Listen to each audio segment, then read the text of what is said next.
Lions Rock Productions.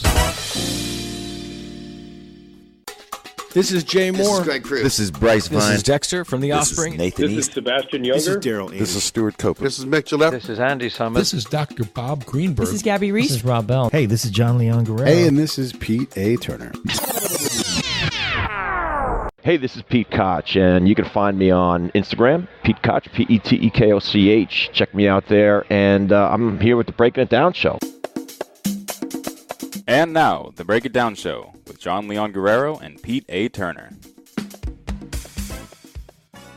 We're going to talk about, hopefully, I'm quite sure, some very interesting topics. And getting right into the military aspect, I went to high school with a kid named Jack Kennedy, just like the president. He ended up going to the Naval Academy, and from there he flew planes on aircraft carriers for several years. And 4 years was enough for him. He got out, decided he wanted to go to business school, got into the Harvard School of Business, and from there worked for News Corp and Rupert Murdoch, and on the running two separate rails. He was continued for 26 years to work for the Navy in intelligence. So I guess there was a reservist. Would that be the reservist? As a reservist. So he did that up until 4 years ago. So now he's strictly on his own. He's a business consultant.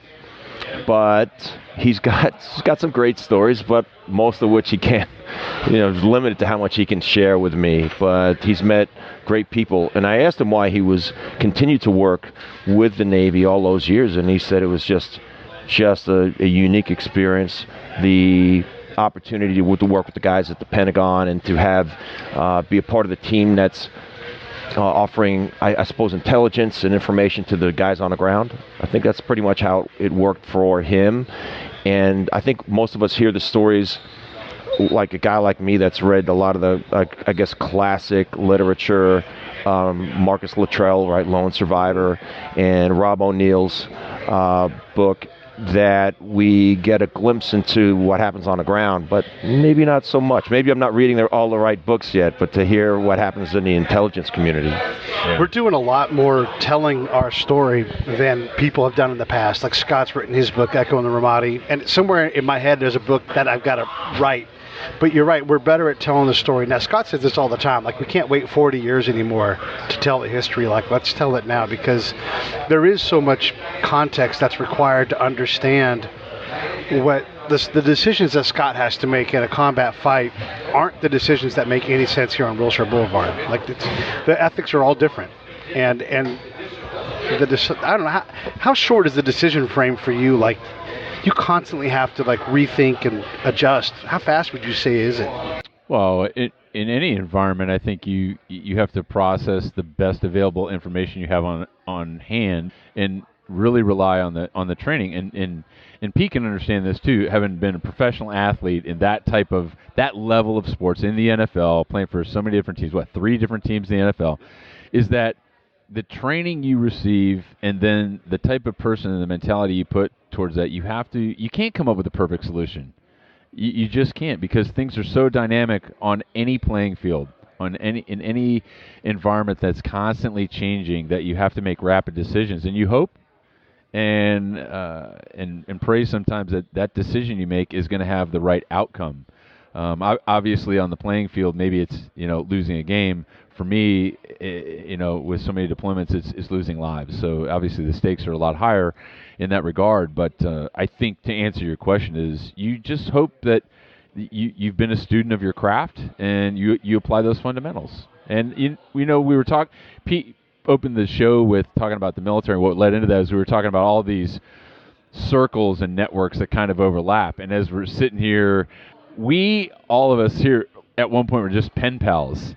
And yet we have these friendships, and we walk in the door and we're smiling. We're like, "What's up?" Yeah. And it just happens. You look at these, good-looking guys smiling, and it feels like we've known each other for so long because we associate with those people with shared experiences within our own tribes, and that keeps getting bigger. And we know each other through Joel Carpenter, Green Beret, founder and president of Speaker Buzz, and Pete and I are associated with Speaker Buzz. We do public speaking engagements about leadership and team building and health, and fitness is your thing. And it's just remarkable. You know, you never think in a million years you're going to be sitting with these type of people. I always feel this big. You know, especially next to Pete, because he's like a mountain of a man. You know, so. And you think about this, like we just had a show with Roger Clinton. So Bill Clinton is clearly like not even a relation. Like Bill and Roger are basically the same person, and you've worked with Clint Eastwood. I mean, that's like two massively important people in society, and we're all one relationship away from that. That's insane. I was very fortunate, and not only did I work with Clint Eastwood in this film, this 1980s film, Heartbreak Ridge, and Heartbreak Ridge has turned into, Clint Eastwood's made many movies and many good movies, but I would say that very few run as often or get replayed and revisited and have the cult following, really, that Heartbreak Ridge has due to its connection to the military, its generally positive message of the military, and it's been embraced in the military community. When we made the movie, I don't think anybody had a clue that it would be these years later, that it would still be around and had it been so embraced. You know, at the time the movie came out, it was the weekend that it came out. It wasn't even the number one movie. It was number two for that weekend. It was another solid, sort of referred to as another solid Clint Eastwood movie. But it's resonated within the military community. I've received countless emails and people reaching out to me on social media. And I never would have thought that all these years that it would continue to resonate with people, and it's made a connection, an endearing connection for me to the military community. And I've learned a little bit about how to connect and speak to, and anytime I get an email from anybody saying, hey, I saw you in Heartbreak Ridge, and then, you know, I'm a prior Marine or Army or Air Force, and whatever it is, my standard response is thank you for your service. And then I'll get into the personal aspect of the correspondence. But it's something that I've learned, and I deeply appreciate the service of our U.S. Armed Forces. It's incredible, and I don't want to talk about Heartbreak Ridge. Like you said, the movie's 30 plus years old, but it did have something. So when you said yes, I put on Facebook, and I don't do this too often, like, we're going to interview the Swede. That required no context. Everybody's like, oh, fuck yeah. And then someone's like, Gunny Highway kicked his ass. But Gunny Highway kicked everybody's ass. But the thing was, is just, in terms of characters, what a powerful and sustaining thing for such a short, but it's a small part. Yeah. And it's just, something about that movie resonates, and the military aspect for sure. I mean, well, as a Marine, it's required. Spent, 24 years both enlisted and as an officer, and I know the Marine Corps didn't officially endorse the movie, but it did resonate. It was very emblematic of what was going on, and what was interesting is there was a little bit about Vietnam, but so little had happened over the last several decades. It was all about Grenada. Like, that was the great big war, but now you look in retrospect at what's happened, you know, as we sit here on the eve of 9/11, 17 plus years of fighting and everything we've done, and the movies that have come out of that and the films, and these are like real life stories of these guys that have, you know, really sacrificed, and I think, again, I feel a commitment to share those stories, and so we don't have to wait 50 years to hear these great stories that some of our Vietnam vets are still telling, and you're part of that. And, you know, whether you downplay it or not, and you feel that connection, it's important. I like movies. I like movies that tell the stories authentically about our men and women that fight for this country. And movies come to mind I've seen more recently, like 13 hours. Yeah. And however, and I think there's a real place for these authentic movies that tell authentic stories. However, Clint Eastwood tapped into something a little bit different with Heartbreak Ridge, and that movie's it's got a love affair in it. It's got some comedy in it. It's got some really funny moments, especially with Mario Van Peebles playing Stix Jones. Yeah. It's really funny. And so he, in telling that story, because actors and directors were storytellers, and he, I think, nobody needs to give Clint Eastwood permission to do anything, but as a director and a filmmaker, on top of being the star of the movie, I think he gave himself permission to have fun with it. And when he did that, it's like he took a serious subject, but he removed some of the heat from it. And I think that resonates with people because there's only so many, like I remember watching 13 Hours again for the second time, and I got about a third of the way into it, and I was like, I shut it off. I'm like, nah, it's too much. It's too heavy for me. Yeah. But I don't think people shut off Heartbreak Ridge because they know it's going to lighten up, and if you just hang in there a few minutes, something crazy is going to happen. And there's got to be, and then, when every time I read a book about some folks in the military, it's typically infused with the comedy that's a necessary find, right? It is, absolutely. And even in my book, there's obviously, the fighting and the friction, but it's also about the people and even some of the levity of it all under some of the worst conditions as we fought in the deadliest city in Iraq.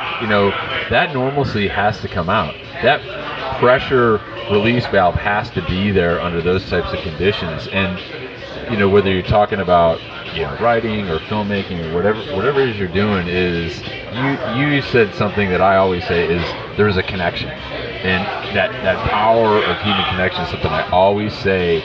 It's the most vital thing to being authentic. And we said this back to back. I said it on the ride word of the here, day. and someone just MF'd it on social media like, oh, that won't get you anywhere, and be careful using that in the workplace. I'm like, wrong. If using authenticity is wrong in the workplace, no thanks. I don't want your workplace. Yeah, I'm going to quit that job today. Yeah, I don't want any part of it. But again, it's probably one of those things where there's chemistry and people that want to be surrounded by like-minded people that really understand the value in that, and I'm blessed to be part of that. I want to ask you a little bit about, because the comedy thing, like I'm sure Scott's got stories. I literally am the funniest laugh in Codename Johnny Walker. I shit my pants in that book, and because it was funny, that was the whole point. But is there That's comedy? never not funny. I know it's always hilarious. Because it was funny to the Iraqi dude we were talking to, and this is a murderous, assassin, horrible person, like the person I need to talk to because I'm a spy, and I come back and I've completely showered and I'm all wet because it was my meeting. You don't leave your meeting, but I had to, and he's like, "Why are you all wet?" And I'm like, "Well, there's no lie in here. Like I shit my pants," and the guy's like, "That's the funniest thing ever." So there is comedy in combat. Is there comedy like that in the NFL? Like you're playing D-end. Are you guys ever just like, I cannot stop laughing right now? Yeah, there's. I think it's the same. The stress and the strain of a job that's so physical. There's got to be a release valve there, and it is in the locker room. There's a reason. I mean, there's been this TV show that HBO does over the last few years. Hard Knocks, yeah. And I watched just one season of it, but they do allow the outsider to see into the locker room.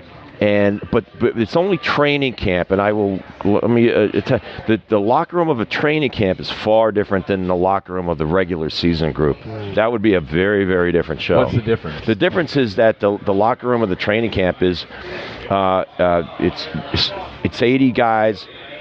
You have a 52-man roster. About 40 to 44 guys know they're going to make the team. So it's really all about 40 guys or 30 guys trying to grab onto about 8 spots.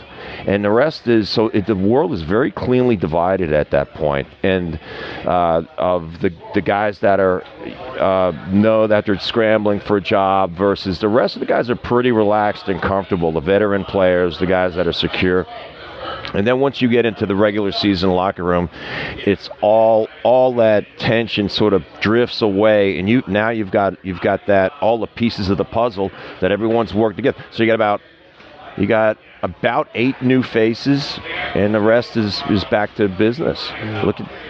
So it's quite different, and that routine and getting settled into that routine is really important, and to find the comedy, to find the moments of levity throughout the way. So the opportunities to do that are very often in the weight room. That's a place where guys can focus on what they're trying to have a little bit of fun on top of what they're trying to do. Those are all mandatory weightlifting sessions, but there's good fun there. And usually a good strength and conditioning coach is the kind of a personality that knows that he can get the best production from his guys in that environment if they're having fun. Because like me, I was a natural gym rat, but a lot of guys aren't. Howie Long, great player, teammate of mine, not a gym rat. And I talked to him about it. He goes, man, you just tear up this weight room. You could probably live here. I go, yeah, no, I'm comfortable. It makes me feel good. He goes, I've never felt the same way about strength training, but I know that it has its place. And I'm not implying for 1 second that he ever cut corners when it came to his strength training workouts. He was very strong and he was very committed to those, but he wasn't looking to stay extra. He goes, I gotta get home and save it. I gotta keep it. And he knew his body, he knew his mind, he knew how to prepare himself as a professional to the highest degree.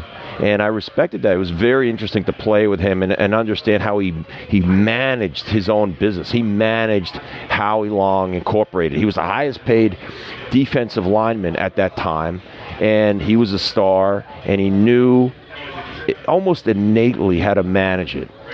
When someone like that comes around, well, let me just, like Zach Greinke's kind of like that. We have Clayton Kershaw, who's very regimented and a powerhouse physical specimen, and Zach Greinke isn't that, but he's like, today I'm going to roll around on the roller thing, and he's more about his feeling and keeping that balance, because a lot of his game is mental, and he almost didn't make the league because of that. And so when you're trying to balance these things, how does like an elite performer like that,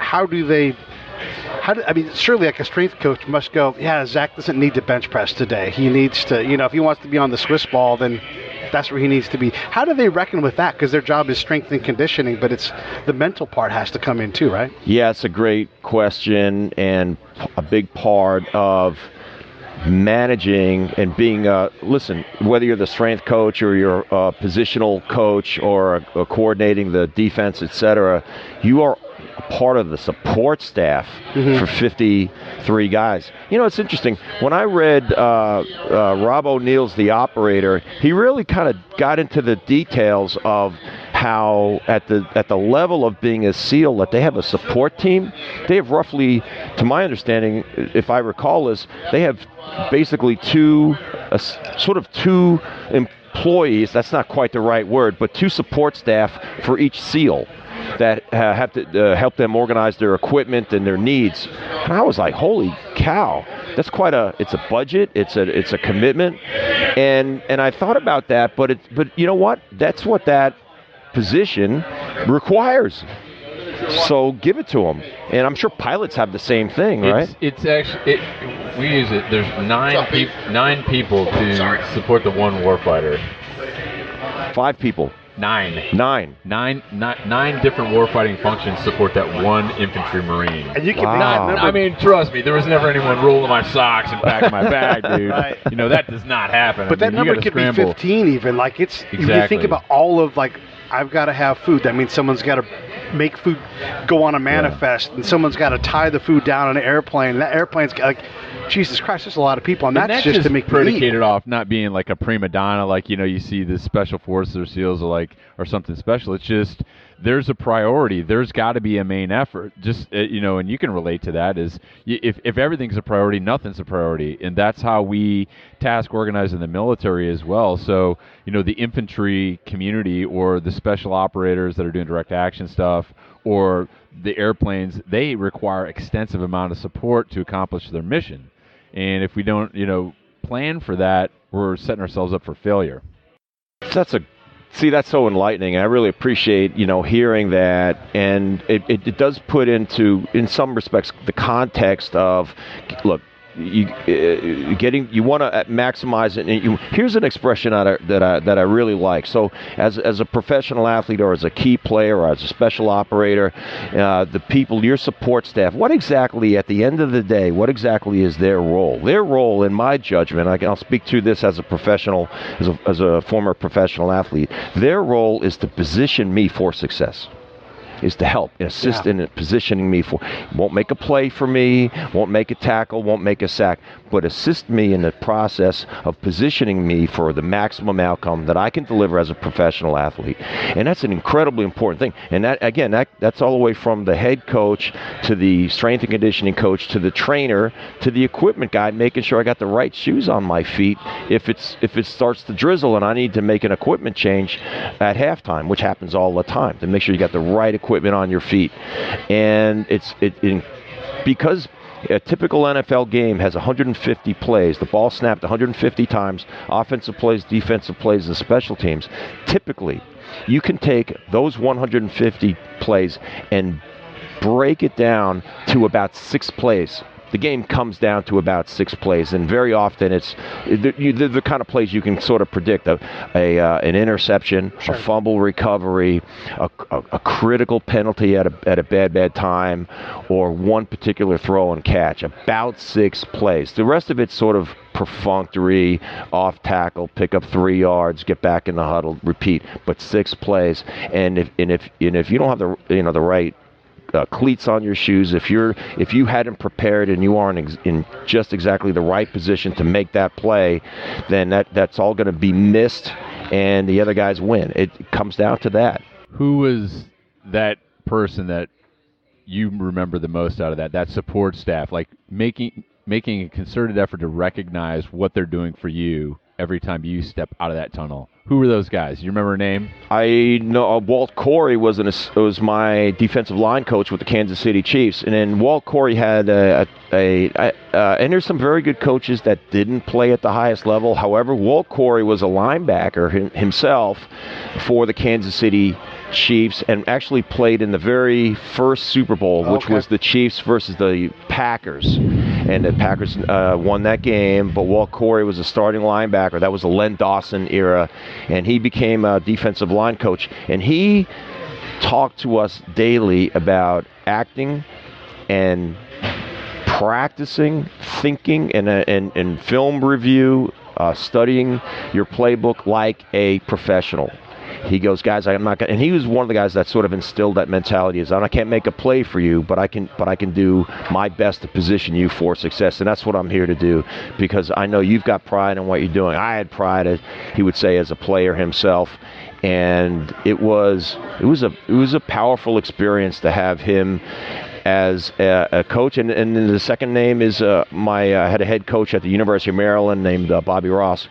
And he was a tough guy, a fierce guy. Played the college. He played at the Citadel, actually, and he came from a military background. But he was a small guy. He didn't have enough to play in the NFL. But he would instill in us the values and the principles, and a very holistic approach, a holistic thought process to playing the game of football. It was a very dear sort of a process, almost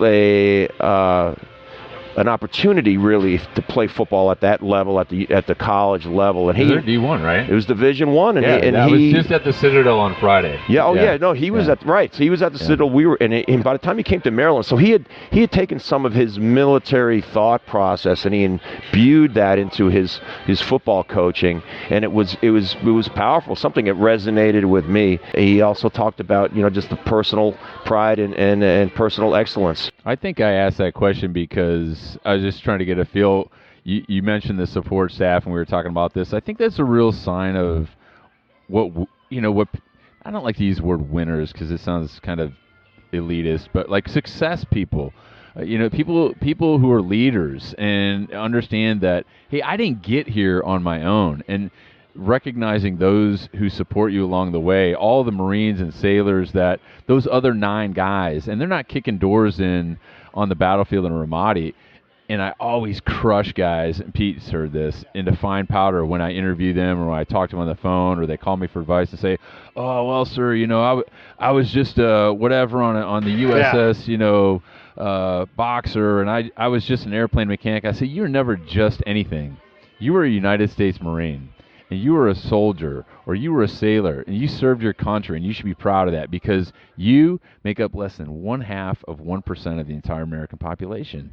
And to to reinforce that with guys and to have leaders and people that talk about that, about their successes and their failures to these young guys and women, not only who serve in our military, but the ones that may serve or that want to go into careers in pro sports.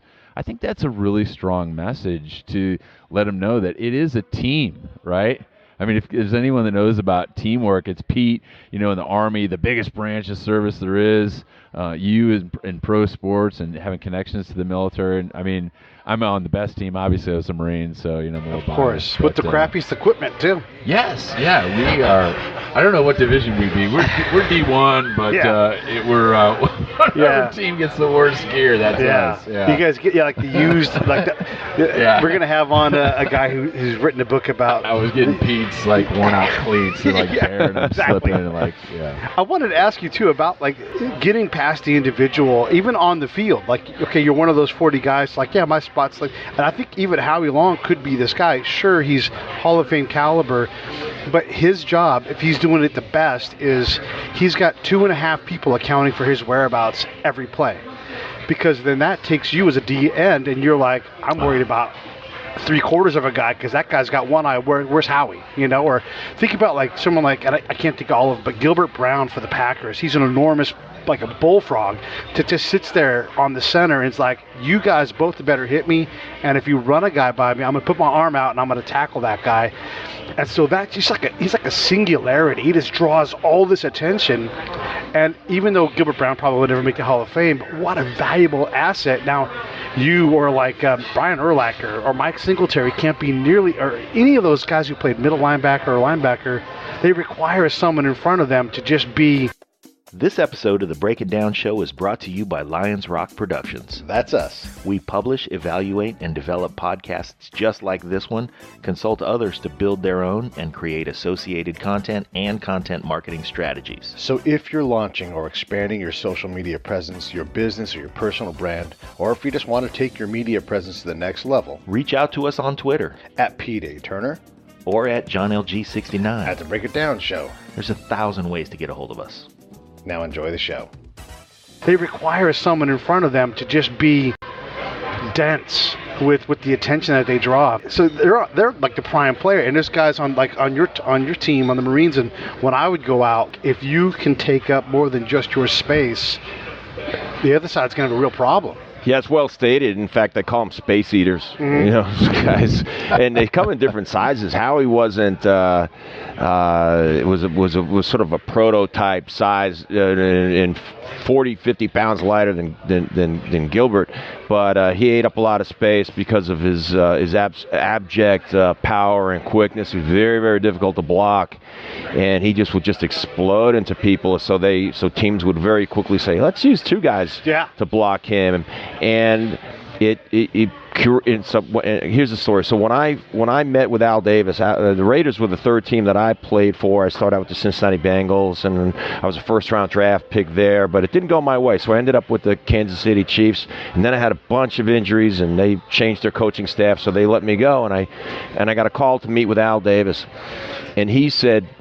So I came into his office, and he says, Pete, I'm really interested. I saw that you're available and as a free agent, and I didn't even. More times than not, I should have had an agent with me, but I didn't. And I was living in Los Angeles, and then it was the Los Angeles Raiders at the time, so I did the meeting myself. And it was risky, but I thought the worst scenario, I could just say, I'm not going to sign a contract. I'm just going to punt. I need to bring my agent in. But I just wanted to take the meeting with him, and it did go well. And one of the things that he wanted to meet me before he offered me a contract. And one of the things that he was interested to know was, he goes, Pete, my philosophy is this is what I need from my defensive linemen. I need people that I can trust to be disruptive. If you can do you have that left in you? I know you've had some surgeries. Can you be disruptive? Because if you can, I can use you. And then we can let the guys behind you make a bunch of tackles. Yeah. And he goes, I'm going to line you up. And what I ended up doing was backing up Howie Long, and then playing on short downs and goal line and special situations. And that was a perfect place for me at that point. So that season did work out well. But I did notice as I got older and got beat up, I was less disruptive, as I had been when I was younger and healthier, but it always resonated with me that Al Davis, who was most people don't understand at all what a very great mind he had for the game of football. He could coach defensive backs, he could coach offensive linemen. Technically, he understood scheme of defense and offense. He understood special teams. He was a masterful coach and a historian of the game.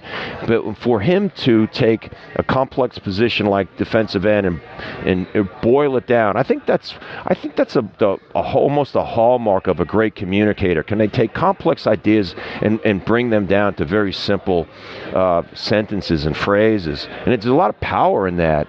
And so he says, can you be disruptive? I said, yes, sir. Yes, coach, I can. Let's sign. And he goes, all right, let's sign it. Let's just bring you in. And that was it. I signed a contract right there in his office and played. And he gave me, when everyone else had given up on me, he gave me another chance. And I played one more season, which I'm forever grateful for, because I've got the Raiders family, which I'm closest with of all the 3 teams I played on. So can you be disruptive, or can you contribute? Another way would simply be, can you contribute to this organization in such a way to make an impact? Sure. Yes or no? That's it. I think that covers a whole lot of territory, and it's powerful.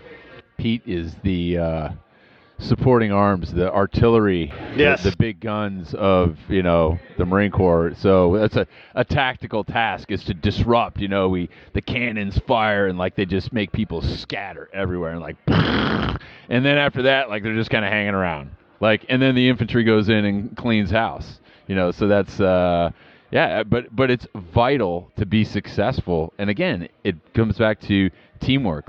You've got to employ all of the right assets along the way to win the game. I mean, and whether it's on the football field or on the battlefield, we want to win. I mean, that was my command philosophy to my Marines. It wasn't some page-long thing that hung above the urinal or in the locker room. It was we will train hard, we will fight, and we will win.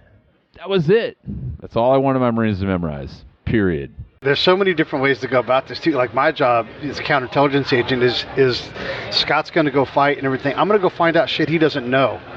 And I'm not going to be like the young, when I would do training, the young officers back, well, what's your role? Where are you at in the order of battle? Are you in the middle? Are you the front? I'm in the cafe having hot chocolate with the mayor, meeting people. So you guys don't even know what I'm doing, but I'm always writing reports, and there's always stuff flowing in, information, and it's so different in terms of how we all can approach this thing. You're just right there smashing He's the people guy in the mouth. booth, I guess, then doing the play analysis. He's they're probably going to run this next. What are you? I'm over, you guys are going to play the Chargers. I love a good analogy. I'm over in the Chargers camp, finding out things for you. Figure out what are these 3 guys? How do they wind up getting together, and how does it all make sense? But, how does it all make sense? You're that guy. Yeah. So acting, football, but really what defines you, sounds like, is the gym rat thing. Yeah, that's been my go-to and my passion, my entire life. Well, I was the guy that when he wasn't hanging around in the locker room, I was hanging around with the strength and conditioning coach. I was fascinated. I would say, hey, you've got us doing power cleans today. Here's this exercise where you take a big barbell and you take it from the ground and you hoist it up to your chest, and it's technical. And I said, why are we doing this? And then the strength coach would say, because this is going to develop the fast twitch muscle fibers in your legs and your hips. It's going to make you a more explosive football player. I said, wow, I like that. Yeah. I just want to be better. What else do I do? And we're going to bench press and squat and pull up and and we're going to stretch, and we're going to do jumping drills called plyometrics. I'm like, wow. And I noticed, this was in college, and we had an outstanding strength and conditioning coach named Frank Costello, who's still around, and he's awesome. And What's up, Frank, yeah, and he was somebody I could trust to help me get better, because I was extremely motivated to be the best that I could be. I had a really high internal drive to be the best football player I could be, and I identified early, because I was a skinny kid in high school. But I had 2 things going for me. Number 1, I was fast, and number 2, I had no aversion to contact. I like to hit people. So what the missing piece was, I just needed strength and power. And that was something I was told that I could build in the weight room, and it was true. And it served me well. So I overcame being kind of skinny. What's skinny? Pound-wise. So when I was like 140, you're like this beanpole, or I played like skinny varsity. Pete. Skinny Pete is one thing. Like skinny normal people is like No, it's pretty skinny. So I'm 6'6", and I was 6'6" when I was in 10th grade. I kind of stopped growing there, and I was 168 pounds. Well, that's pretty skinny. Pretty skinny, and my strength and conditioning my head coach rather in high school. He had played football at the Naval Academy, and played with Roger Staubach. Wow. And he said that you have a chance, but you've got to get really committed to this to lifting weights. And we had a very archaic kind of a weight room in the basement of the high school, the old boiler room workout area. But I embraced that, and it worked. And I used to eat those horrible tasting weight gain powders from the 70s. Yeah. But collectively it worked, and I gained weight. So by the time I finished, I was able to get to about 230 pounds when I graduated high school. And then I got to the University of Maryland, and then I kept at it. And then I got to 270 pounds. Wow. And then I banged around the NFL all those years at about 275 or 280 pounds. And that's what you need. That's the requirement. I weigh 240 pounds now. But that was the requirement you got to fight some fire with fire at the NFL level. So that was where I resided. But it was only I wasn't a naturally big, muscular guy, but I found that if I applied these strength and conditioning principles, it worked for me. And then I got so interested in it, I thought I can help people to do this, because I know it's confusing to a lot of people and women who say, oh, I don't want to get bulky or look a certain way. But I'm like, lifting weights, initially, they don't make you bulky at all. They make you strong. But if you combine an excess of calories, of caloric intake, you can get bulky. Guys might call it great-looking muscle, and women might find it undesirable. But that's largely where the food intersects with the strength training. So lifting weights make you stronger. I don't know anybody who shouldn't aspire to be stronger. And I tell people, here's one fast example, is I talk about squatting, and that's simply sitting down and standing up. If you did that in a chair, but we took the chair away, we'd call that a squat. And if you did it 10 times, we'd call that a set of 10 squats. Yeah. And that's a really important exercise, and I'll tell you why. Because the number one reason why seniors dial 911 that live alone, the number one reason is the number one or two reason. Number one is they fell and they can't get up. But number two is they can't get off the toilet. So that's because they've aged and their muscles have atrophied and they've lost their requisite power to get off the toilet, which is the deep squat position. Yeah. Okay, so people get a little bit older and they start reaching for ways to sort of assist themselves off the toilet. But it's an extremely unfortunately popular reason for people to call an ambulance to have somebody assist them off the toilet. So you don't want that to happen to you. I don't want that to happen to me. So we're going to make you keep your legs strong. That's the value of having strength as we age. All the things have changed in terms of working out over the years. Like it used to be wheat germ, and no one talks about wheat germ anymore, right? Maybe in the early 2000s, the transverse abdominis became the in vogue muscle. So what are we looking at now? Like, what are we like? I know there's people that believe in like way lower intensity, but more reps. So you don't spend a lot of time in the gym, but you're just moving, more weight more consistently as opposed to like big max movements. 'Cause if I'm going to sit behind my desk all day and I want to stay healthy, I don't need to bench 315, Correct. And wreck my shoulders. So what are we looking at now? Yes, and being that I'm 56 years old, this is an area of fitness that I have targeted and really embraced, because really once you get past 40, people with 71% of the population overweight and under-exercising dramatically, and type 2 diabetes, the preventable diabetes, is out of control, and juvenile diabetes is out of control. So we've got an emerging and a much too large population of people that are aging and overweight and sick with a metabolic disease, many times like diabetes, type 2 diabetes. So these people they're sick. sadly an emerging sick population. I see in the news that the military is adjusting its standards to get in, to lowering the standards of physical fitness and health to join the Army and the Marines. And that's not the right direction we want to go. We would like to move the needle the other way. So that population right there, which is a huge chunk of the 320 million people we have in the United States, they need help in understanding how they should be exercising and eating. It sounds like it's been too long that we take for granted. We were not educating young people enough at all on how they should be exercising. If they happen to get into the arm, I get people from because I train people online, and I have people reach out to me, and it's interesting. Sometimes they'll say to me, I used to be an athlete in college, or I used to be in the military, but I let the whole thing get away from me and I've gained weight. Can you help me get this thing back on the rails? And that's a completely understandable and legitimate position. There's no a crime in that, but I'm the guy that's out there that's able to, more times than not, to reach people and to guide them, whether it's in person or online, towards making the correct decisions when it comes to food, being alert to overeating, and then making the correct exercise choices to elicit the response that you're looking for. Again, to your point, Pete, should a middle-aged man or woman should be prioritizing a bench press? No, not at all. It's it would be a silly decision. That would be a poor exercise choice. There's only so many hours in a day. So let's prioritize moving in such a way that's going to benefit you in age. Yeah, no kidding. That's huge. Yeah, and I relate to that too, because I've suffered some impact-related injuries, so I limit what I do. And like you.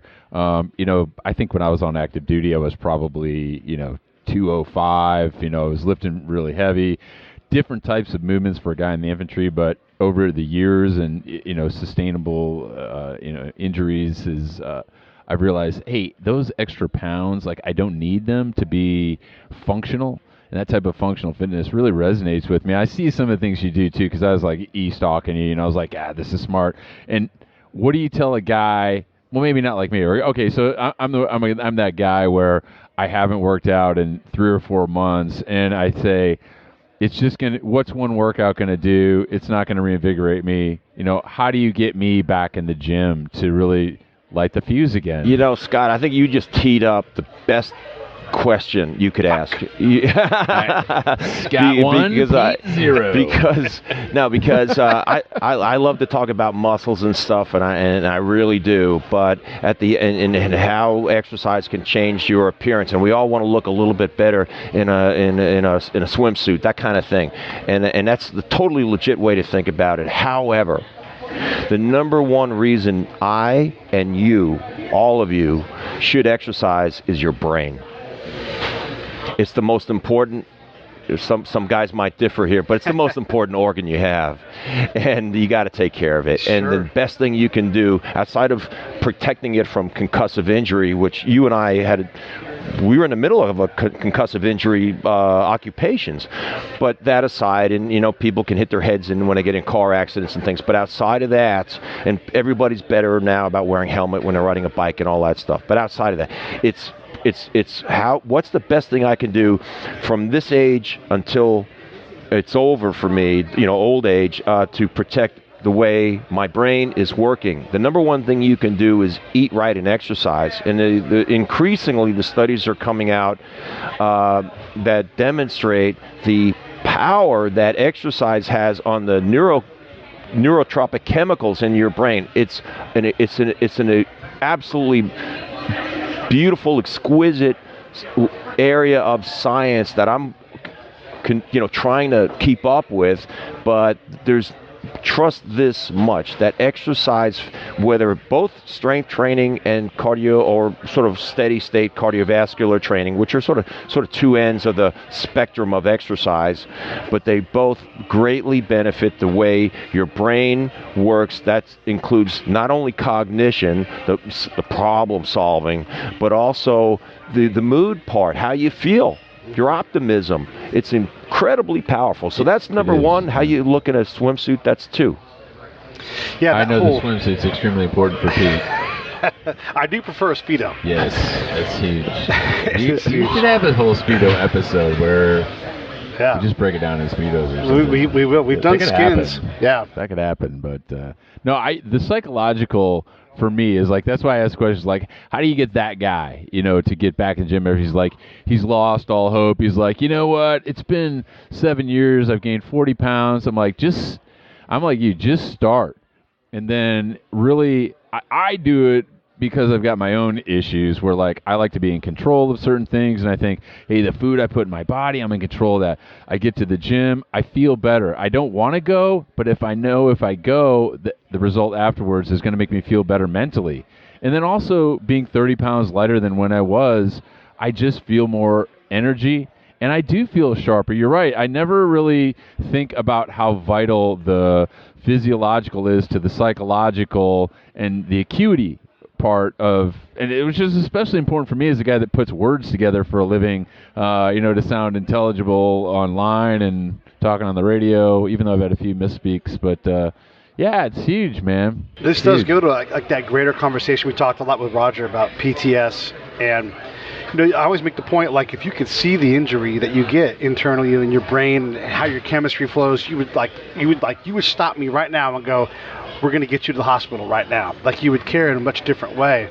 And as a middle-aged dude who does have too much weight on, I do battle depression, but also I'm all beat up from combat, and it's hard for me, like, hips wise, like, to move in certain ways, and it's a constant battle. But to stay healthy, I've got to find those things that allow me to stay engaged. Hey, I can jump in on that, and just so the folks understand a little bit of more of my background was, I've aligned myself over the years closely with one of the most brilliant medical doctors that you could ever meet. His name is Dr. Robert Huizinga, but really people know him as Dr. H from The Biggest Loser. And a quick background on him: Dr. H is a dear friend of mine. He runs a clinic in Beverly Hills. He's a doctor of internal medicine, and he's got a unique background. He was the attending and supervising doctor on The Biggest Loser reality show for like 16 seasons. And people say, oh, what's that? It was just a game show. Well, people did lose a heck of a lot of weight, and they did it very quickly. Life-changing. And it's life-changing. And he kept, copious medical records on that. It's never been, nothing like that has actually been studied the same way in history. Then he runs a wellness and fat loss clinic out of his property in Malibu, where I've worked for him as his head trainer. I've learned so much from him. Go back just a little bit. Rob Huizinga was an All-American wrestler at Michigan, an athlete of the first order, Harvard Medical School, gets out of medical school, moves to Los Angeles, and gets hired to be the team doctor for the Los Angeles Raiders. That's where I met him. He was the team doctor for the LA Raiders for 13 seasons, and that's the Bo Jackson, Marcus Allen, and all that crew for all those years. And he's got that background, and then he was hired to make sure folks were safe during rapid fat loss on The Biggest Loser. He learned a lot, and I've learned a lot from him. To your point, Pete, if anybody out there, if you're feeling like you're at that place where you're stuck a little bit physically and mentally when it comes to weight loss, I say couple things. Make a decision today to do something today. It can be the smallest thing. If it means at the end of your day, just walking around your block for 30 minutes, you just added to your exercise today. You did it today. Start it today. Start that baby steps. When the folks we've worked with through Dr. H that are typically 50 to 150 pounds overweight, understand something. These are not sophisticated exercise programs. They're not. They don't even include a biceps curl, no less power clean or something like that. It's mostly walking and moving and TRX bands and just getting the person up and going and putting them in the swimming pool and maybe walking in the sand for 10 minutes, but no more, to get them acclimated to a different surface. But here's the thing. When these people are up to lose 100 pounds more of weight, we have them exercise 3 times a day for a total of about 3.5 hours. And they don't sit. and then they could become quite tired of it, and tired from it because under the labors of their own size, their own mass is very difficult. So they're not sophisticated workouts, but they're consistent. And I've learned so much because it works. So once we dial down their food and make them, alert them to the kind of foods that they've been eating, too many calorie-rich foods, and then we replace them with delicious foods that just have fewer calories, and then we combine that with the consistent daily effort of moving their bodies. No machine. We're not machine-based. We're this machine, the human body. They're our own machine-based, and we see the results, and they're fantastic. And then we ask people to look within themselves in their lifestyle to make a pairing of a fitness lifestyle to one they can do in the long run, and I'll shut it down there. But that's a matter of scheduling and planning. And one last thing is, like, if somebody said to you, and this is something that I think people somewhat that are not physically fit or not managing their weight, I would ask you this: is your health a priority to you? And if it's not, what's going on? I mean, why not? Why not? Yeah. Because at the end of what is your priority? Your washing machine? What? I mean, what exactly is? I love my Maytag. Yeah. That is where the work begins, though, right? So if you don't even think your health is a priority, let's start right there and figure out what the reason is, because that's not a normal answer. Thank you. Wow. And so you have to say, because, but by the way, it's not only for most people, and I'm single, but I got dogs. I love them to death. If I wasn't able to get up and feed my dogs, I that would crush me, And so, but generally speaking, we're always responsible to somebody else and somebody outside of ourselves. So get out of your own head for a second and think about the people that rely on you to be healthy and exercise for that reason. Because you don't want to be the guy stuck on your toilet and then your dogs eat you and you go out like that. You don't want to be I like the way you tied. I don't want to be that guy. What happened to Pete? Yeah, it's a sad tale, man. He was 75, couldn't get off the can, and then his dogs got hungry. It just goes downhill after that. But I do like, we'd go to the bathroom, it depends on where you're at and how nice it is, but I always would think, not here, right now. Not a mortar, not the stray sniper round. Let me just get out of here. 10 feet out, okay, it's fine, but never wanted to go in the can. Which has happened, sadly. Yeah, it does happen.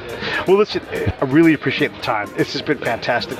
I'd love to talk to you again, because it's just so cool to do it. So if you'd come back, I'd appreciate it. My pleasure, Pete. It'd be my pleasure. Yeah, we're definitely going to talk again. Yes, for sure. Scott, I love the military. I could listen to these military guys some people, I don't know what their business is, but when it comes to the military, I'm fascinated by the process. And there's a reason why there's a euphemism, and they call a football field a gridiron, which is a military term.